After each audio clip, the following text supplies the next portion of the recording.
Donc notre travail à nous, c'est de essayer de trouver le maximum de preuves pour aider ces familles et ces enfants pour apporter le dossier ficelé soit à la police, à la gendarmerie ou au parquet. On ne peut pas accepter ça. Vous êtes de plus en plus nombreux, j'ai envie de dire, des anciens policiers ou des anciens militaires, puisque nous on en avait reçu un aussi dans l'émission qui s'appelait Bruno Mercier, qui lui aussi dénonce des réseaux pédophiles. Alors c'est plus international, puisque lui il dénonce justement des réseaux avec le Cambodge, en particulier l'Asie du Sud-Est.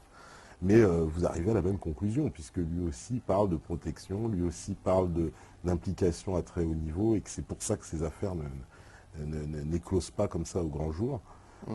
Toi-même, tu as eu beaucoup de difficultés, il me semble aussi, pour éditer tes livres et pour te faire entendre. C'est certain, du moment où on dérange, on n'a pas les possibilités de s'exprimer facilement. Et c'est sûr que mon livre, il ne concerne que les gens qui connaissent le phénomène. Après, comme je dis, les autres ne sont pas touchés par le phénomène et donc ne sont pas concernés et ne feront pas d'effort d'aller voir ce que je raconte. Parce que moi, ce que je veux, c'était informer la population. Parce que il faut faire du préventif. On est face à un phénomène qui perdure, qui s'accroît. Et donc, on ne peut pas laisser faire ça, on ne peut pas admettre. Il faut réagir. Et pour faire bouger la population, c'est difficile. Hein, parce que il faut se mettre aussi à la place de beaucoup de gens qui, lorsqu'ils rentrent, ils sont fatigués, cassés par leur travail. Ils n'aspirent qu'à une chose, c'est mettre les pieds sous la table et manger, s'endormir devant la télé en regardant les informations, se coucher et recommencer le lendemain le même scénario. Donc il est certain que ces gens-là ne vont pas se poser des questions métaphysiques, ils ne vont pas essayer de savoir quels sont les problèmes que nous rencontrons, quels sont les fléaux qui existent et que nous essayons de combattre. Et donc on n'est pas assez aidé. Et nous sommes un petit groupe qui essayons de réagir et de faire savoir au monde qu'il faut bouger. Et donc c'est mon travail et je continuerai à le faire. Et c'est pour ça qu'on a des difficultés, oui effectivement, on a des difficultés pour arriver à se faire entendre. Alors récemment, je sais que tu as organisé donc une marche blanche, donc qui partait alors de Toulouse jusqu'à Lourdes. Jusqu'à Lourdes, voilà. Et donc qui était une marche pour dénoncer ces réseaux, etc. Déjà, en mémoire de toutes les victimes. En mémoire de toutes les victimes. C'était le premier point. D'accord. C'est ce que je voulais faire. C'était en mémoire de toutes les victimes. On ne peut pas oublier toutes ces enfants qui ont été peut-être tués aussi pendant qu'ils étaient violés, et puis d'autres qui sont cassés à vie.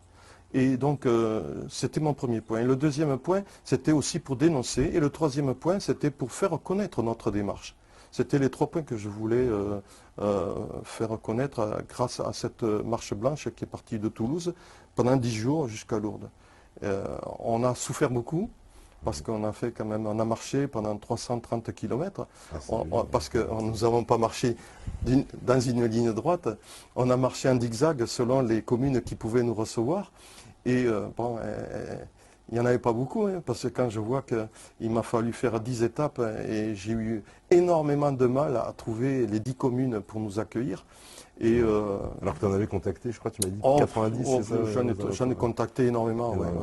Et donc, on a beaucoup souffert. Tous ceux qui sont venus à cette marche pourront le dire et le témoigner. On a tous eu des ampoules, on a eu tous des entorses, on a eu tous mal aux genoux, aux chevilles, etc. Il y en a qui ont abandonné, d'autres qui ont repris des relais, etc. Moi, je suis content. J'ai réussi à faire la totalité. Il y en a d'autres aussi. Et j'ai ma fierté. Je suis content. Je suis arrivé à Lourdes.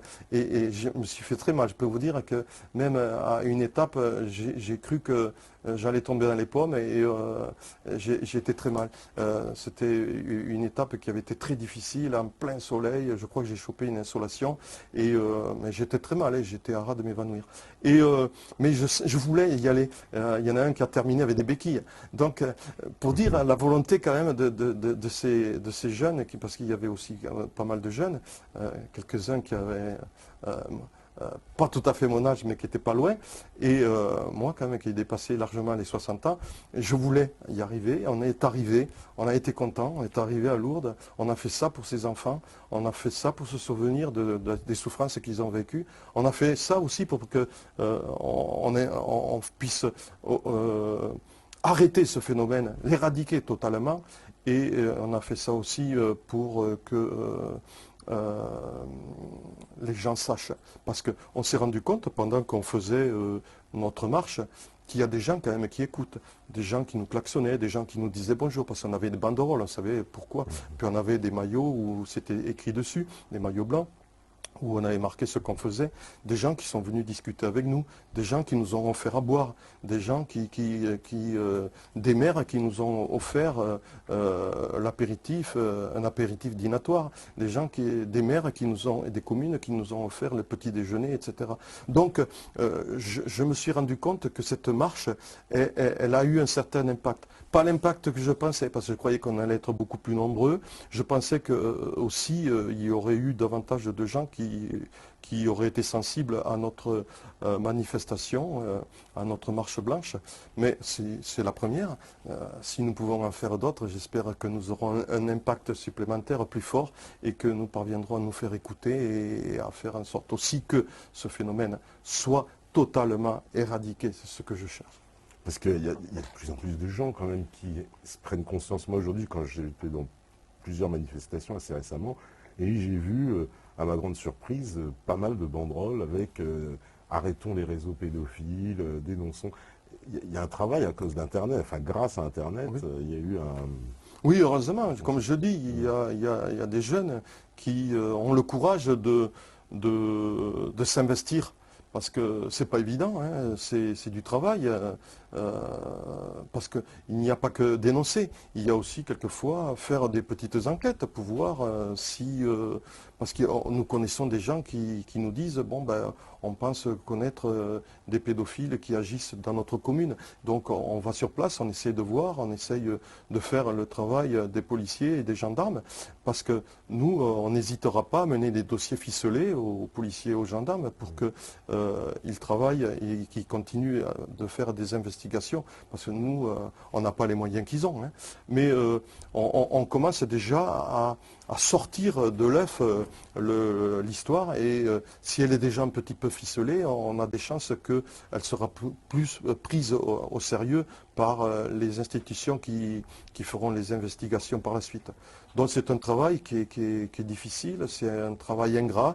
C'est pour ça que moi je suis content de voir qu'il y a beaucoup de jeunes qui s'investissent dans ce genre de manifestations pour ces enfants qui sont violentés et torturés et violés. Oui, voilà, on voit ça. On voit aussi beaucoup de gens aller au procès, puisqu'il y a, Oui, il y aussi. a énormément de procès, voilà, où on a le dernier avec l'affaire Amil Biza, qui est une affaire aussi, tu connais, j'imagine, cette affaire aussi. Bien sûr. Voilà, tribunal de Draguignan qui, semble-t-il, ne Ben veut oui. pas avoir et ne prendre en considération la plainte de la maman qui... C'est et pour pourtant ça qu'il apporte faut des être preuves, toujours hein. présent, il faut être là, il faut aider ces familles, il faut être présent quand les affaires passent au tribunal. Il faut démontrer que nous sommes aussi une puissance, une force derrière, et que nous ne nous laissons pas berner, et que nous voulons aboutir. Vous, justement, alors toi, tu n'as pas créé d'association, justement, non Si je suis le parrain d'une association qui s'appelle Offrons-leur le sourire, et donc je travaille au sein de cette association qui travaille surtout au niveau de l'ASE, parce que bon, ben, la présidente de cette association voudrait aider un petit peu ces jeunes qui se retrouvent dans ces foyers, parce qu'on s'est rendu compte qu'ils étaient déchirés, ils étaient coupés du monde, coupés de leur famille, ils étaient, comment on pourrait dire, un peu, entre guillemets, en prison, alors qu'ils n'y sont pour rien. Et ces jeunes-là, il faut les aider. On avait tenté l'an dernier de faire des cadeaux à aux plus jeunes qui étaient placés dans ces foyers. Et malheureusement, on n'a pas été assez suivi, on n'a pas pu le faire. Et on va essayer de recommencer cette année parce que bon, ben, on veut redonner le sourire à ces enfants. Comme vous les voyez, ils sont tristes, hein. On le voit, ils sont malheureux. Et puis il y en a beaucoup une fois qu'ils sont dans ces foyers, sont coupés du monde, ils sont coupés de la famille, ils sont coupés de ce qu'ils avaient l'habitude de vivre habituellement. Ils n'ont plus envie de travailler à l'école, ils n'ont plus envie de rien, et ils sortent de là, ils sont malheureusement presque des futurs truands ou des futurs mendiants, quoi. Et c'est pas tout le monde, heureusement, Oui, hein, mais il y en a. Notre travail au sein de cette association, c'est de redonner le sourire à ces jeunes. Ils en ont besoin. et est-ce qu'on peut, alors justement, quel est un peu le profil social des gens qui sont mêlés dans ces affaires? Est-ce qu'on peut dire que c'est plutôt des gens assez aisés, c'est un certain milieu, ou alors ça touche toutes les classes sociales indifféremment? Parmi les victimes. Oui, parmi les victimes, oui, et même aussi parmi les bourreaux, enfin ceux qu'on en sait des bourreaux, quoi. Oui, ceux qu'on essaie des bourreaux parce qu'ils sont très clandestins, c'est sûr. Mmh, Les victimes, moi je pense que toutes les classes sociales sont plus ou moins touchées. d'accord. Il est clair que pour pouvoir trouver des victimes, on aura davantage de facilité à récupérer des victimes dont les enfants sont plus ou moins pas abandonnés, mais laissés vivre comme ils le souhaitent et donc un peu libres. Et c'est pour ça que, moi j'ai une petite histoire à vous raconter. Un jour, moi j'allais chercher mon pain et je vois une dame qui va chercher également son pain. Il y avait 3 ou 4 marches à monter. Elle laisse le landau en bas avec son bébé. Moi je lui dis, mais madame, il ne faut pas laisser votre enfant là. Vous vous rendez compte, avec tous les prédateurs qu'il y a, on sait très bien qu'il y a des enfants, même qui ont moins de 2 ans, et qui sont violés par ces hommes. Et je lui ai dit, il ne faut pas le laisser. Elle m'a regardé tout étonné, elle m'a presque insulté. Elle m'a dit de quoi je me mêle. Et moi, je me suis pris mon cigare, j'ai allumé mon cigare. Pendant qu'elle discutait, qu'elle était allée chercher son pain, ben moi, je suis resté à côté du landau. Et j'ai dit, maintenant, vous pouvez y aller, vous risquez rien. Et elle m'a insulté à nouveau, en me disant de quoi je me mêle, etc. Mais j'ai fait un travail de prévention. J'ai essayé de lui faire comprendre qu'il ne fallait pas qu'elle le fasse. Mais comme toujours, c'est comme le cancer, c'est ce que j'ai dit. On ne pense pas être touché un jour. Mais voilà, le jour où elle sera touchée, c'est ce que je lui ai dit, madame. Si un jour votre enfant disparaît, ben vous allez vous le reprocher à vie. Et après, vous viendrez me voir pour essayer de le retrouver. Mais ça sera trop tard. Parce qu'un enfant qui disparaît n'est jamais retrouvé. Oui, c'est ce que tu disais tout à l'heure, hein, on retrouve Bien sûr, personne. Oui. bien sûr.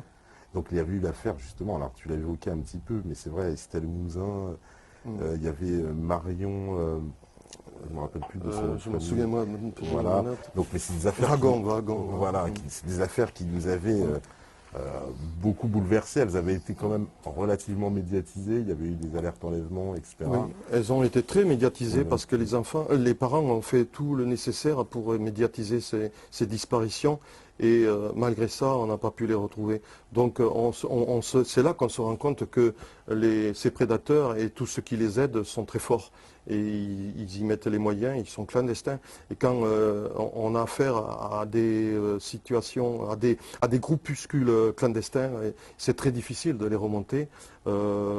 Pourquoi? Parce qu'ils bougent beaucoup et parce que ils sont protégés par d'autres clandestins, par tout un tas de systèmes mafieux. Et il est très difficile malheureusement de retrouver ces enfants. Bon, heureusement que souvent avec les systèmes d'alerte, on les retrouve assez souvent. Mais à travers, il y en a quelques-uns qui ne sont pas retrouvés toujours. Ouais, parce que sur l'affaire Estelle Mouzin, alors ça j'avais eu vent d'un des gendarmes qui était chargé de l'enquête, qui avait démissionné, était parti se réfugier en Angleterre, parti avec son arme de service, semble-t-il, parce qu'il aurait découvert un réseau qui impliquait un certain nombre de personnalités dans cette affaire, et donc ça devenait trop dangereux pour lui, et il a carrément fui la France. Je ne sais pas si tu as eu ces informations. J'en ai entendu parler, mais là aussi, Ouais. malheureusement, j'en ai aucune preuve. D'accord. J'en ai entendu parler. Puis il faut se mettre aussi à la place des parents. Ils en ont assez de voir tous ces gens qui viennent taper à leur porte pour leur dire on va s'occuper de votre affaire, on va essayer de retrouver votre fille. Et ils se rendent compte qu'on les retrouvera, on les retrouve pas. Et donc à partir de là, ils sont épuisés, ils n'en peuvent plus, ils répondent plus. Ils veulent qu'on leur fiche la paix, ils essayent de faire leur deuil, ou ils gardent l'espoir de les retrouver. C'est ce que je comprends très bien. Moi j'ai des enfants, j'ai des petits-enfants. S'il m'arrivait un drame pareil, je garderai toujours espoir de les revoir un jour et de dire, ça y est, enfin, les revoilà, ils reviennent. Mais on le constate, on n'y arrive pas, on ne retrouve pas ces enfants. Et justement, toi, dans l'institution, dans l'administration, quels sont les moyens pour, justement, quand tu occupes une position comme ça dans les services de renseignement, de pouvoir dénoncer? Parce que clairement, si tu es face à un crime que tu le dénonces et que ça n'aboutit pas, qu'est-ce que tu peux faire si tu es dans l'institution policière, concrètement? Bah, si on est placé face à un crime et qu'on a des billes, bah, il faut porter plainte. Bon, après, j'imagine que si les éléments tiennent bien, il y a obligation à ce qu'il y ait une enquête. Et donc, je veux garder quand même l'espoir, et j'y crois, que les policiers sont honnêtes et font leur travail. Et, je ne veux surtout pas croire qu'il y en ait qui ne jouent pas le jeu.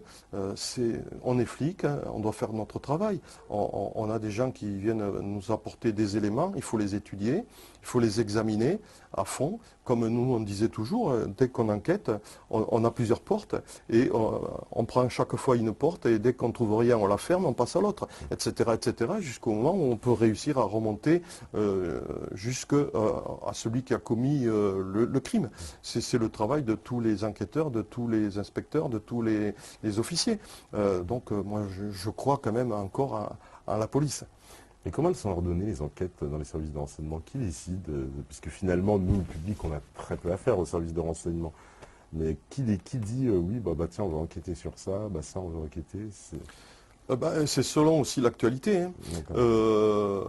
Il y a, moi j'ai travaillé au sein des renseignements généraux. Au sein des renseignements généraux, on avait des secteurs bien définis et on enquêtait sur des secteurs qui étaient bien définis. Et donc on faisait de la prévention et on faisait ce qu'on appelle des enquêtes préliminaires. Et on remontait petit à petit des éléments que nous trouvions et on essayait de remonter au maximum pour essayer de trouver les auteurs. Et ça peut être sur plein d'éléments. Moi, j'ai travaillé à un moment donné sur des phénomènes nouveaux, c'est-à-dire, par exemple, les Hells Angels, les motards dangereux qui sont connus pour pas mal de délits et quelquefois des crimes. Oui. Et j'ai travaillé sur les hooligans, j'ai travaillé sur les rêves parties, j'ai travaillé, et puis j'ai travaillé en fait aussi sur le satanisme, et c'est là que j'ai découvert pas mal de choses. Et donc, on fait quand même du travail personnel. Et en travaillant, on trouve des filières, on trouve des sources, on remonte pour les connaître, pour les identifier et pour connaître le degré de dangerosité des éléments qu'on a identifiés. Et après, si on s'aperçoit que les éléments que nous avons trouvés sont ultra dangereux, eh bien, on passe le dossier à la PJ parce que nous faisons que de l'information. Nous ne sommes pas donc répressifs. On passe le dossier à la PJ qui après continue à investiguer sur les éléments que nous avons apportés. Voilà. D'accord, donc vous apportez toutes les informations voilà. Et ensuite eux-mêmes après travaillent sur le côté pénal de l'affaire. Nous faisons que de la recherche d'informations. Voilà. Alors finalement, ça peut très bien aussi donc bloquer après au niveau de la PJ. On lui amènerait les dossiers, puis après la PJ, on met ça dans un placard et puis c'est terminé. Si c'est vrai, c'est triste. Mais j'espère que non. J'y crois pas non plus. Et j'espère que non.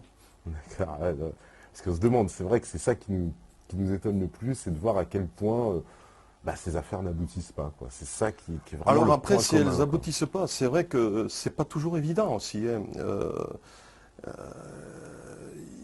On a fait quand même un grand saut grâce à l'ADN. Oui. On arrive à remonter pas mal de choses, mais c'est vrai que quand on n'avait pas l'ADN, c'était beaucoup plus difficile. Maintenant, on dispose d'un élément qui est très intéressant pour mener les investigations.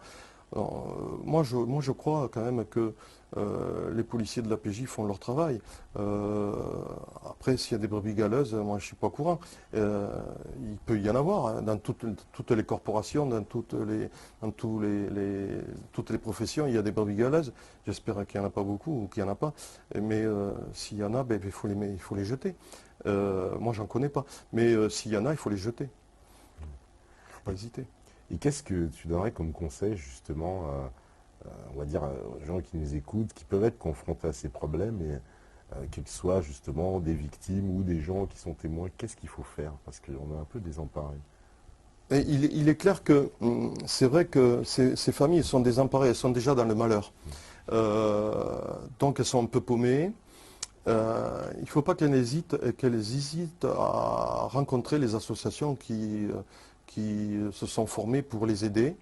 Nous sommes là pour les aider, pour peaufiner leur dossier, parce que quelquefois il est mal monté, il manque des éléments, ils ont oublié des preuves, ils ne connaissent pas la puissance de certaines preuves, etc. Et donc tout ça fait que, au bout d'un moment, ils ont besoin d'aide. Et cette aide, nous sommes là pour leur apporter. Après, il y a de très bons avocats, il faut trouver le bon avocat, il y a meilleur que d'autres, il est clair. Et donc, il faut les aider, parce que tout seuls, ils ne peuvent pas y parvenir. Et souvent, si l'affaire ne marche pas bien, si elle n'aboutit pas, et si elle est classée ou si elle fait l'objet d'un non-lieu, c'est qu'elle a mal été préparée. Et alors, les témoignages qu'ils ont, ce ne sont pas les meilleurs témoignages. Et quelquefois, ils ne sont pas allés les chercher, les bons témoignages. Ou alors, ils ont mal été ordonnancés. Il y a quelque chose qui n'a pas marché dans leur dossier. Parce que s'il est bien ficelé, il doit être bon. Et on doit obtenir un résultat au tribunal. Donc c'est ça que je demande, c'est à toutes ces familles qui sont touchées par ce malheur, de ne pas hésiter à venir voir, à rencontrer des associations qui travaillent régulièrement et gratuitement, et bénévolement pour eux.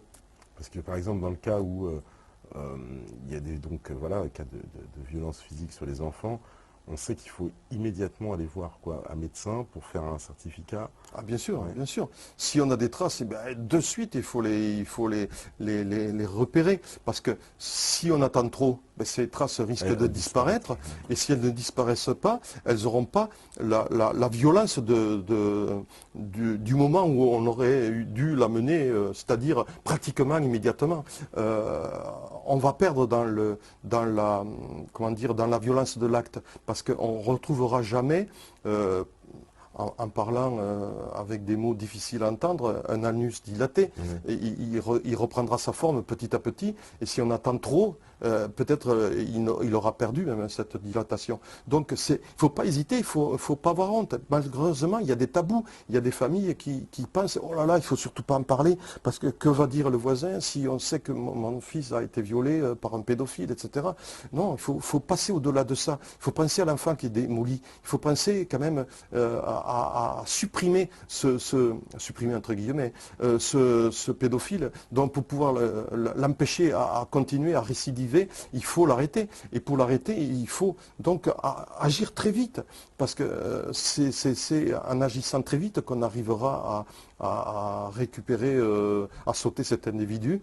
Et les policiers aussi auront davantage de preuves et ils pourront agir en flagrant délit, etc.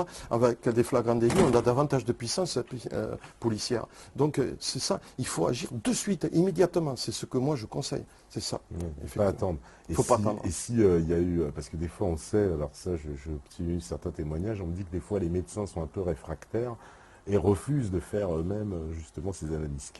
Qu'est-ce qu'il faut faire à ce moment-là pour les familles? Parce qu'apparemment c'est illégal, mais les médecins le...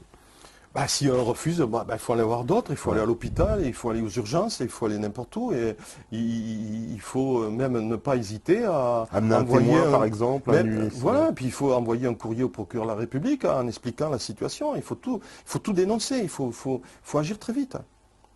Ouais, il ne faut pas attendre. Si on refuse, il y en a d'autres. Il y a plein de solutions.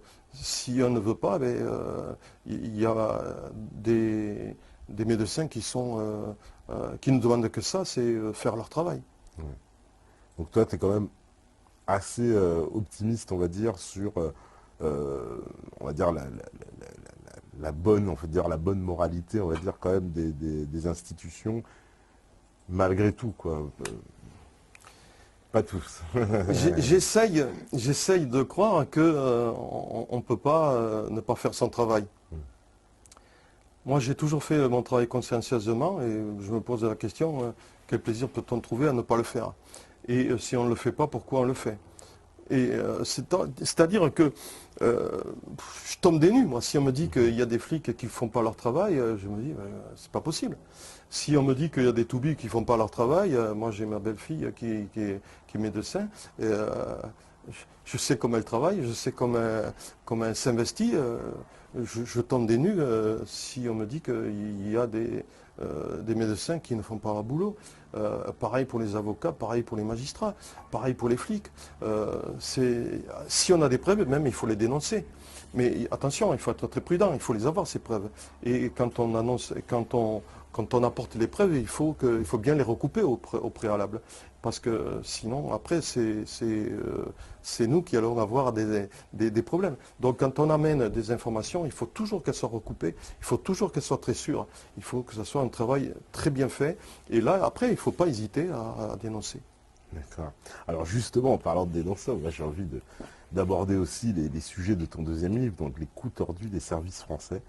Donc un livre que tu nous as dit qui marchait très bien parce que effectivement il y a eu énormément d'affaires en France. Alors tu reviens sur un certain nombre d'affaires les plus emblématiques. Alors on pourrait en citer pêle-mêle quelques-unes. Moi j'ai vu, bon alors j'ai pas lu le livre, pour ceux qui savent je le découvre, mais j'ai quand même eu le temps de faire de feuilleter voilà, par une lecture en diagonale. Alors j'ai vu que tu parlais par exemple de Markovitch, ça c'est l'affaire Markovitch. Oui, j'en ai parlé, effectivement c'est une affaire intéressante parce que là il y a une manipulation qui a été faite. Ouais. On voulait détruire Pompidou et donc par sa femme alors par sa femme qui aurait, selon certains, on aurait récupéré des photos où sa femme fréquentait des lieux de partouze. De partouze, voilà. Exactement. Donc, et en plus, on a profité de mettre tout ça sur le dos de Pompidou à l'époque, quand il était en congé, bien sûr. Et même personne n'avait eu le courage d'aller l'informer que des bris circulaient. Alors quand on en arrive là, c'est là qu'on se rend compte qu'on tombe sur la tête. Il n'y a pas que cette affaire, il y a l'affaire Boulin. L'affaire Boulin, elle est extraordinaire parce qu'elle était très médiatisée. Je tombe des nues. On a toutes les informations, comme quoi il ne s'est pas suicidé.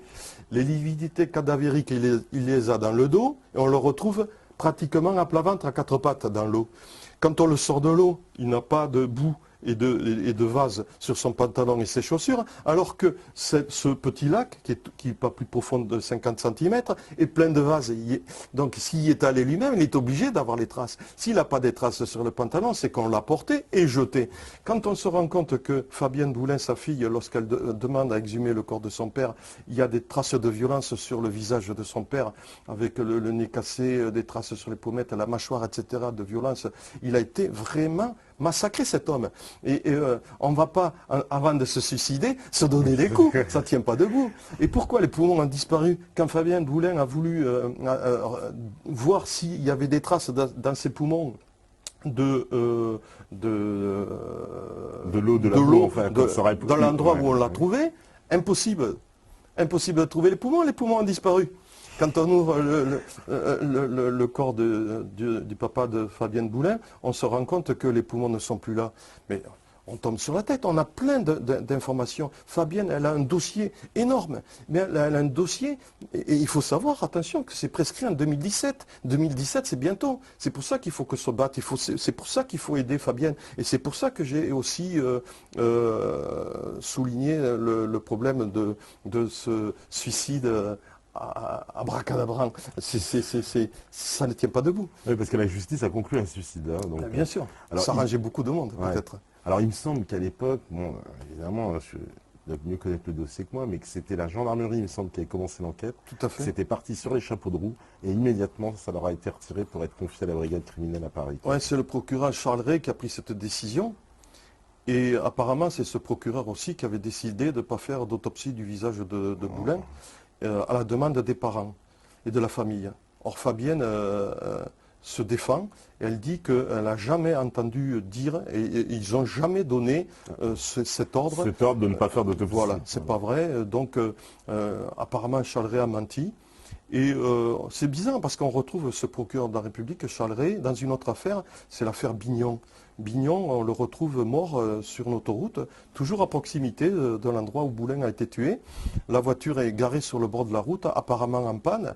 Or moi, quand si je tombe en panne sur le bord d'une autoroute, qu'est-ce que je fais? Je mets vite les warnings, je garde les lumières et je mets derrière les glissières.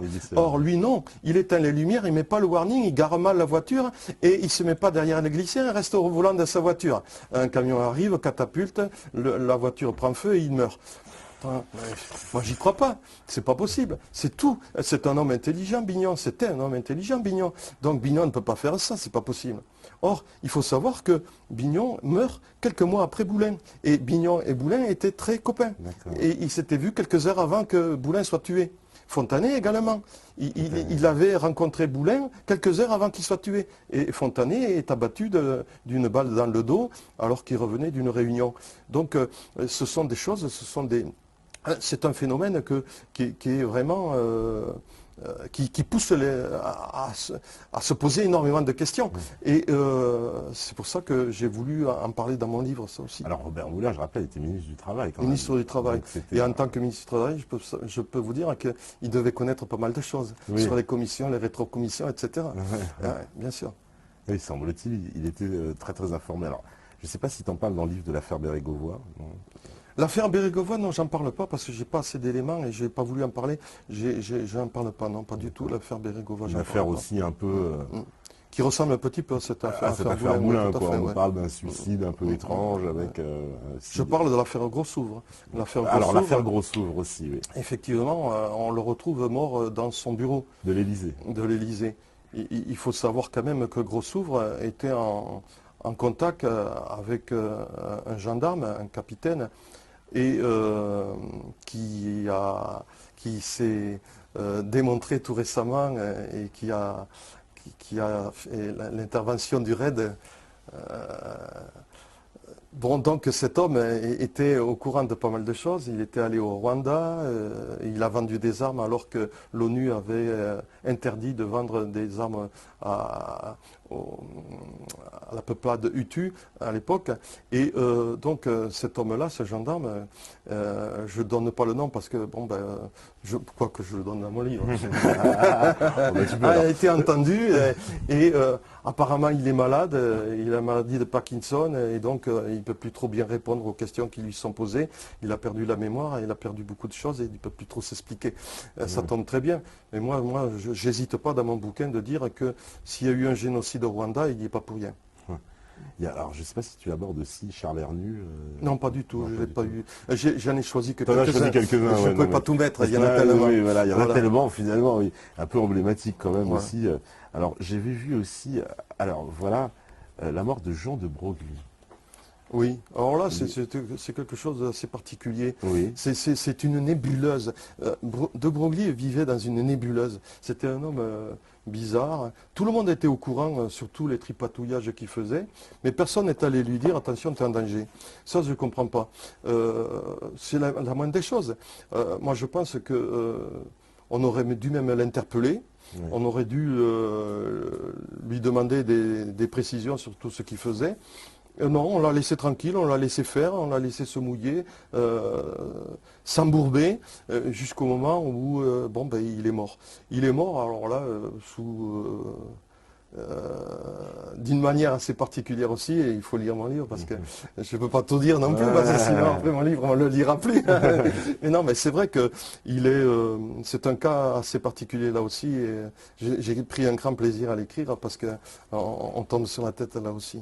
Ouais, alors moi aussi, je reviens un peu sur la mort par exemple aussi de Mehdi Ben Barka, parce que ça c'est une affaire qui l'affaire Ben Barka, c'est très ancien. C'est très ancien, Donc c'est un opposant marocain. J'ai pris un grand plaisir à faire cette affaire Ben Barka, à reprendre cette affaire Ben Barka parce que là aussi, il avait tous les services secrets sur le dos. Voilà. C'est incroyable, jusqu'à la CIA. Mais il y avait tout le monde. Il y avait le Mossad, il y avait la DGSE. Enfin non, c'était pas la DGSE, c'était le SDEC à l'époque. Il y avait tout le monde. Apparemment, il faisait même le double jeu. On y avait tout trouvé, ce pauvre homme. Et donc, il disparaît. C'était des des petites frappes qui l'ont interpellé, qui l'ont amené dans un piège et qui l'ont soit torturé, On dit ou qu'il a été même, coulé dans un bain d'acide, enfin ce que ou même presque tué. On ne sait pas si c'est les petites frappes qui l'ont tué en le questionnant, ou si ce sont les services secrets de son pays qui sont venus pour le tuer. Mais en fait, c'est vrai, et effectivement aussi, on dit que peut-être son corps a été rapatrié et il aurait été jeté dans qu'on appelle ça, un récipient rempli d'acide, et il semblerait aussi que ça se fait assez régulièrement là-bas. J'en parle aussi effectivement de cette mort possible. Moi je pense qu'il a été tué en France par ces gens-là, par ces petites frappes, qui ont été tuées elles aussi par la suite, hein, parce qu'il fallait surtout pas qu'elles parlent. Hein. Mais c'était des truands, c'était des gens qui étaient manipulés, et puis a participé aussi le SDEC, a participé les RG, a participé la police plus ou moins. Et il y a eu un tripatouillage incroyable. Cette affaire Ben Barka n'est vraiment pas claire, hein. Elle est vraiment tordue. Et là, pour savoir la vérité, on ne la saura jamais. Mais il y a trop de choses compliquées et bizarres dans cette affaire pour qu'on puisse dire que Ben Barka a été surveillé, c'est sûr.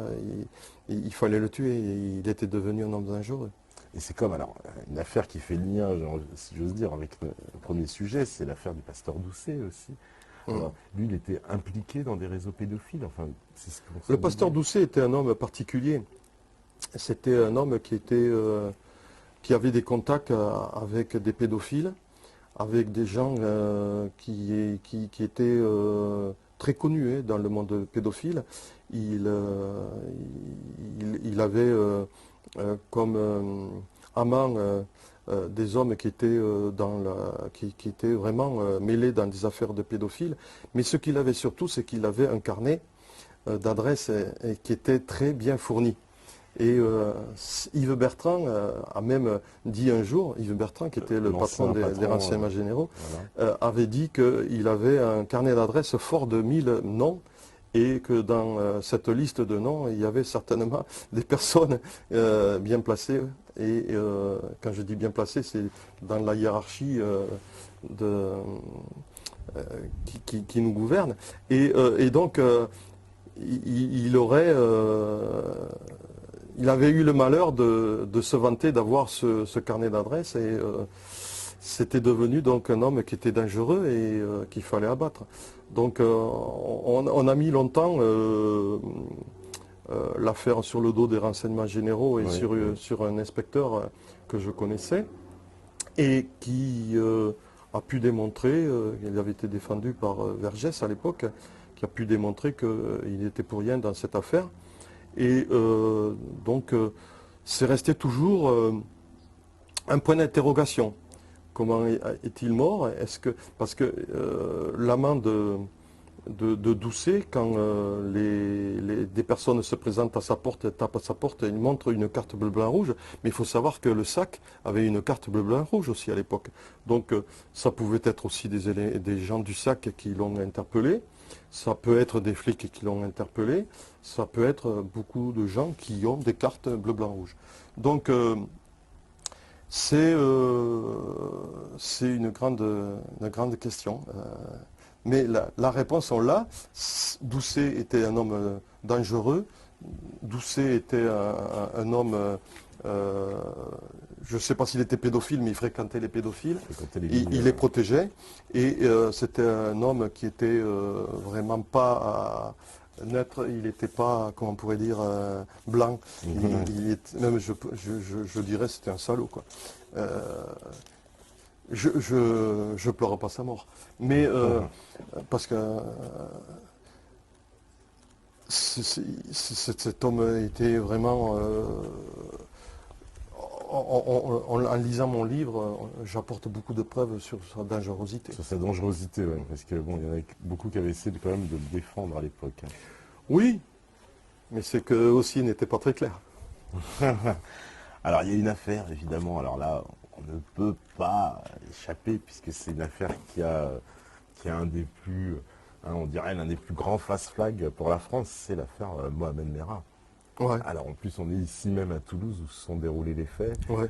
Cette affaire, telle qu'elle nous a été présentée, en tout cas, elle laisse de nombreux doutes, de nombreuses ombres, puisqu'on nous a donné, on va dire, ne serait-ce qu'officiellement, plusieurs versions, hein, puisqu'il y a de la bouche même de Claude Guéant, qui était ministre de l'Intérieur, si je m'abuse à l'époque. On nous a expliqué une certaine issue de l'histoire avec un Mohamed Merah qui sort en tirant partout, puis finalement on voit les images même de l'intervention, je crois que c'était dans VSD, je ne sais plus, Michael Magazine, qui nous montre qu'en fait la police est intervenue par le balcon. Donc l'histoire même de Guéant ne pouvait pas tenir, puisqu'on ne pouvait pas à la fois s'enfuir par le balcon et puis des policiers qui montent par le balcon. Donc rien que ça, je parle d'un des détails, des nombreux détails Déjà, moi, je suis étonné par la présence, la prise en main par Guéant, alors qu'il est ministre de l'Intérieur, mais il n'est pas au PJ.